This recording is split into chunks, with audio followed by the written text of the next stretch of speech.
Hello everyone. So our topic for today is all about recognizing tone and mood in interpreting meaning using facial expressions and gestures in expressing meaning.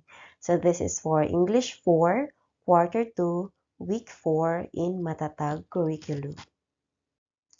But before that, I will read to you first the content standards, performance standards, and our learning competencies and objectives. So for the content standards, the learners demonstrate their expanding knowledge of vocabulary and grammatical structure, literal and inferential comprehension of literary and informational texts, and composing and creating processes, and apply their receptive and productive skills in order to produce culture-specific tasks based on their purpose, context, and target audience.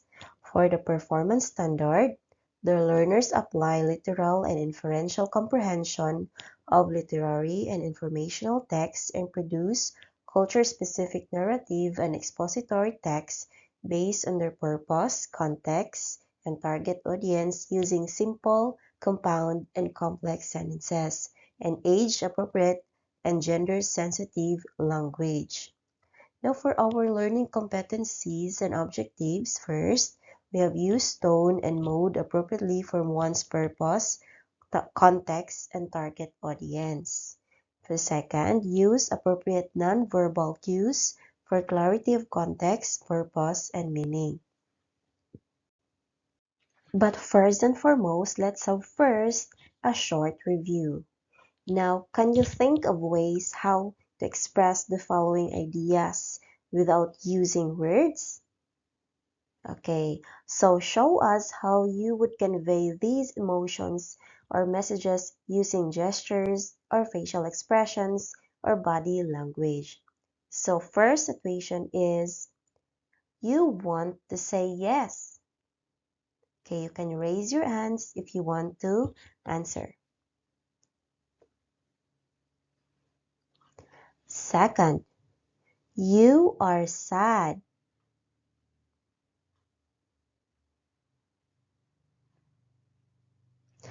Third, you want to stop someone. Fourth, you are bored. Fifth, you're happy. We're down to six, you disagree. Seven, you approve of something. And lastly, you feel cold. Now, how are you going to express those ideas? Take note, we are not going to use words. Now, can you think of other examples of nonverbal cues, particularly on gestures and facial expressions? Now, why do you think we need to understand nonverbal cues? Now, your answers are right. So, nonverbal cues are signals that we use to communicate without the use of language or words. These include gestures and facial expressions. Nonverbal cues are useful in clarifying messages, communicating one's mood or attitude, and interpreting mixed signals. Now here, I want you to observe this video. So think about of what is this gesture or facial expression or body language might convey. So for example, number one, what can you say in this video?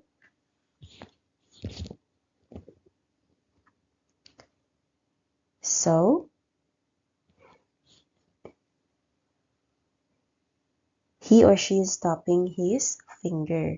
So tapping of fingers could mean letter A, relaxation, letter B, impatience, or letter C, in need of privacy. What is the correct answer?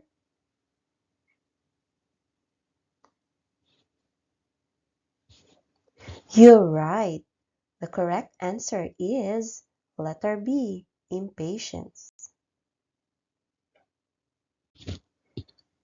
Now, how about this one? Now, I want you to observe the eyes of someone talking.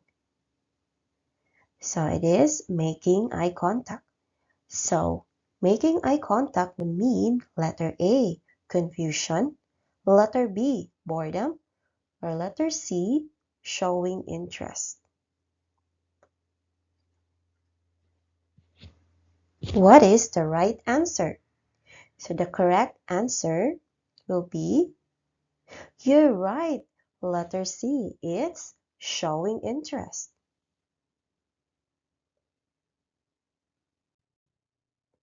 Now, how about this video? So this is scolding or frowning. So that can mean A indicates happiness, letter B indicates frustration, or letter C indicates contentment. You're right. The correct answer is letter B indicates frustration. Have you tried frowning? Now how about this video? So the girl is nodding while listening. So that could mean letter A, understanding, letter B, disagreement, or letter C, confidence. Raise your hand if you want to answer.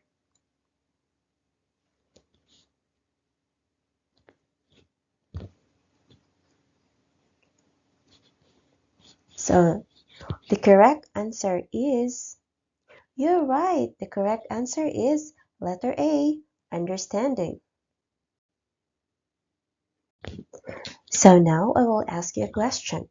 How do recognizing tone and mood help us understand on what is said? Raise your hand if you want to answer. Okay, so tone shows how the author feels the subject, which tells us about their intent or attitude. Mood is the feeling or atmosphere created by the author, helping us understand how we should feel as readers. By recognizing both, we can interpret the deeper meaning behind the words and how the text aims to affect us. Now here I am having a list of words that describe mood. So I want you to look at this one. So there are a list of words that describe mood. Find their meaning in a dictionary. So I think you have your dictionary now because I told you yesterday. So look for words that are related in meaning of these words. So these words can also be used to describe mood. So group number 1, we have calm, comfortable, relieved, content, and satisfied. So you're now going to look for the related words. For group number 2, we have happy, joyful, and celebratory. And you also have an excited, energetic, carefree, and playful. Next, confident, determined, curious, and amused. So I'll give you 5 minutes to look or to open up your dictionary and look for the related words. Are you ready? So time is up. So I think you're all done. So let's discuss what are the related words that is related to the words that I have shown you. So in the first group, we have calm, comfortable, relieved, content, and satisfied. So the related words are peaceful, relaxed, at ease, fulfilled. Did you get the correct answer? How about happy, joyful, celebratory? So we have elated, cheerful, exuberant, festive. And for excited, energetic, carefree, playful, we have vibrant, lively, spirited, and bubbly. How about confident? We have certain and empowered. So you can say empowered woman or confident woman. For the word determined, we have persistent and resolute. For curious, and you can relate that into an explorative. For amused, you can say entertained or delighted. So here, this is just the same. So you are going to describe these words, or you are going to look for the related words on your dictionary. So we have worried, anxious, and nervous, lonely, hurtful, sad, uncertain, insecure, uninterested, and bored. So again, I will give you 5 minutes to look for the related words. Now, how about worried, anxious, and nervous? So we can have uneasy, tense, or restless. How about lonely, hurtful, sad? Do you know the answers? How about uncertain? Or you can also say not sure. How about insecure and interested and bored? Good job, kids! Thank you for doing great.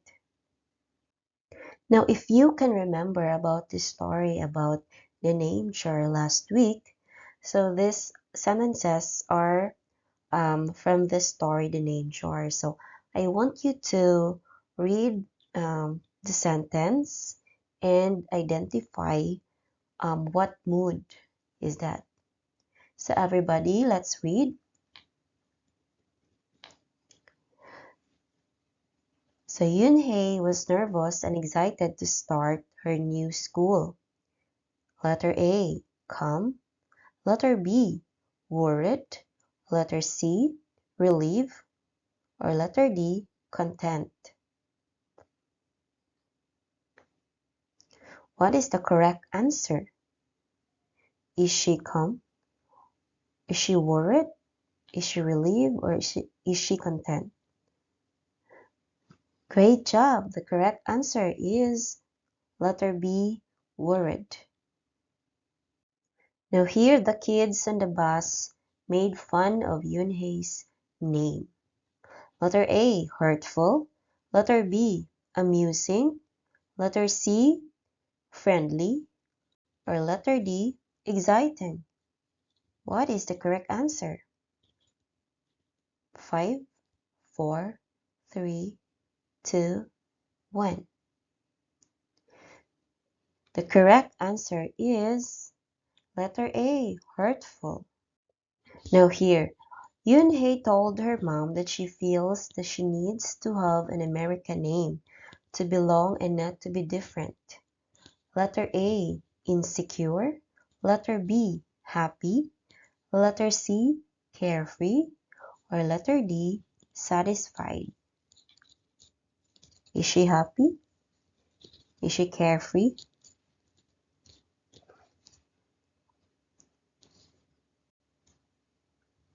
So the correct answer is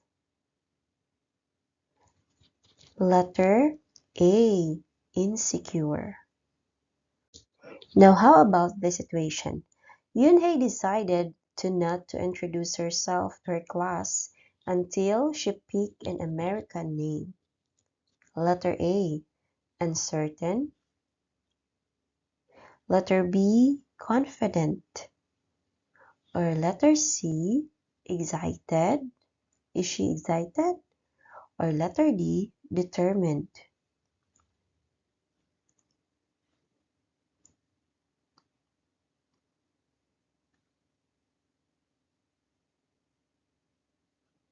What is the correct answer? You're right. The correct answer is letter A, uncertain. Now, how about this one? I already got a Korean name. Mr. Kim helped me choose. Letter A, anxious. Letter B, satisfied. Letter C, insecure. Or letter D, happy. I'll count one up to five. Five, four, three, two, one. What is the correct answer?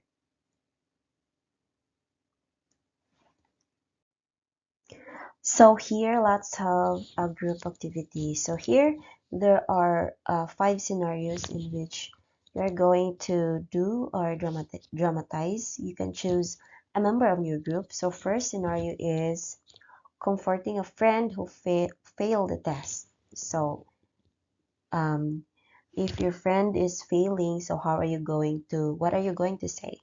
So the situation is your friend is feeling down because they just receive a failing grade on an important test. Oh, so they are usually a good student, and this failure has really upset them. So this is the guide. Or what words of encouragement and support can you offer? So what words? Second, how can you show empathy and understanding without looking down on the person? So how are you going to show empathy? Um, Next, how would you keep a friendly tone to make your friend feel better?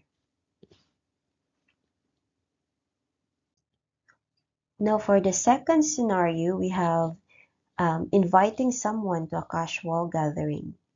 So there is get together and you have to invite someone. So you are planning a casual get together at your house this weekend and you want to invite a classmate. So here, how are you going to invite your classmate who have recently become friends with?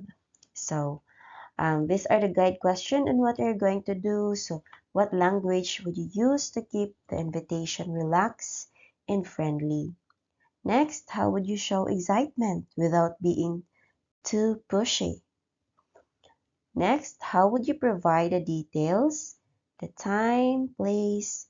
So if you're going to invite, you really have to be specific with the time, on to where, and in casual yet not clear manner.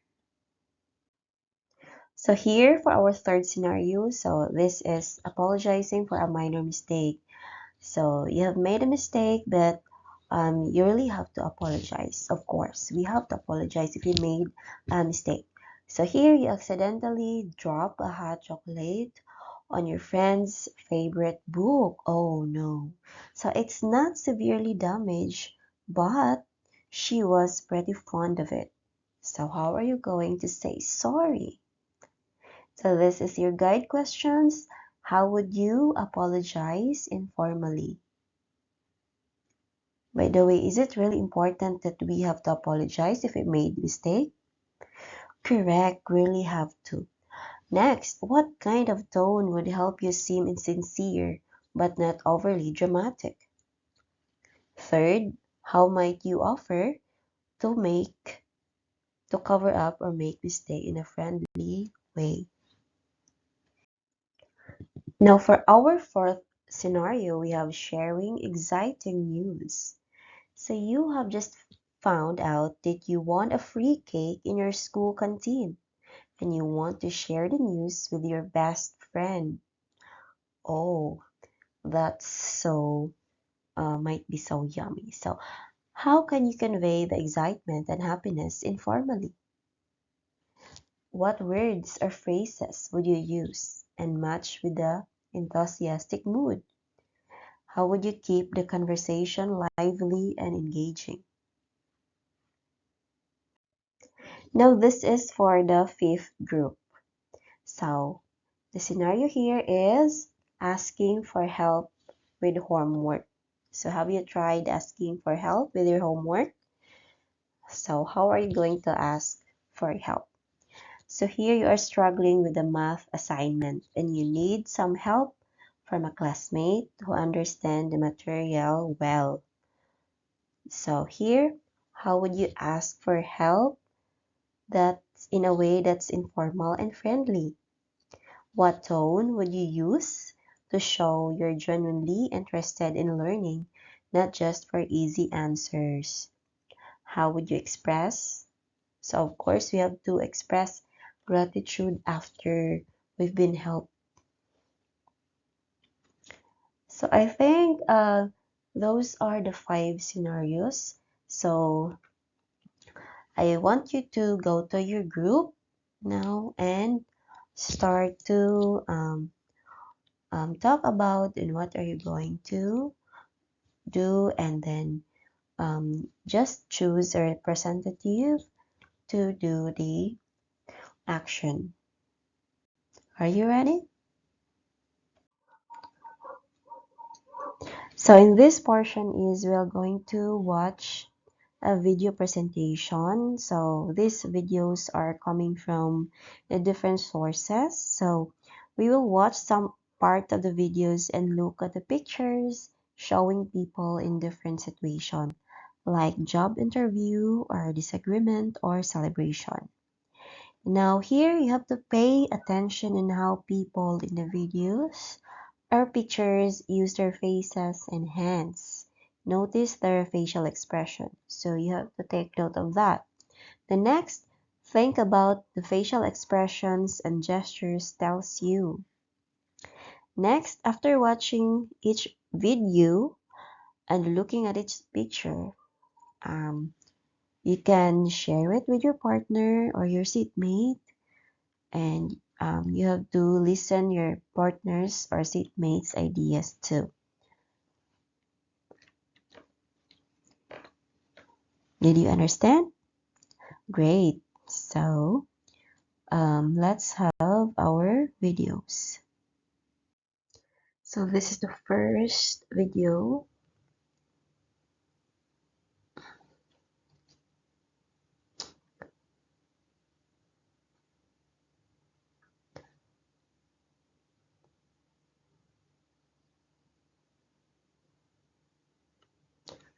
What do you think is the mood of that video? Now this is the second video.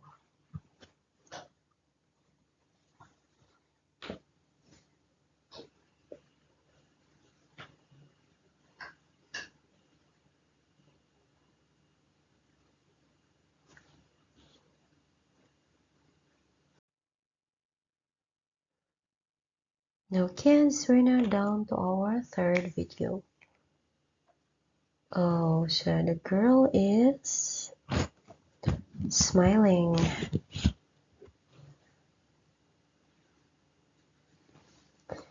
That's a very sweet smile. So what could be the mood of that video? Is she sad, excited, or what could it be?